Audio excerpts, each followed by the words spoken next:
Izwe lokubulala, umoya wonya nokungazwelani into yakhona. Limlahlile uPhawuli icala lokushushumbisa amandla ezingelosi kwabasemhlabeni, ethengwa ngegazi labesimame nabantwana. Amadoda akhohlakela profetha mawala ngomoya ongcolileyo. Ungcolisa ukuhwebelana ngemphefumulo engenacala, kuthengwa amandla okuphilisa amabesho. Isithelo sangasemfuleni samile ogwadule, Nkosi yami. Amandla obumnyama angcolisa imfihlakalo yaphezulu yembulo ebantwini kungafanele.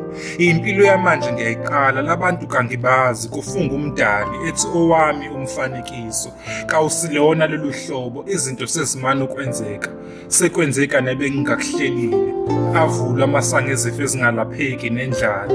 Isimo sezulu sangahleleka, ilanga lashisa kakhulu, kwanqanyula imvula, nawo umhlaba wethu uphenduka ugwadule. Zizilile izingelosi ngoba ziyasiqonda isiphetho sethu.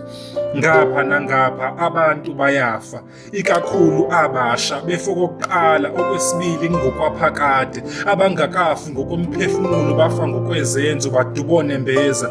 Umoya wokuzwelana wathunjwa nezidalwa zakomunye umkhathi.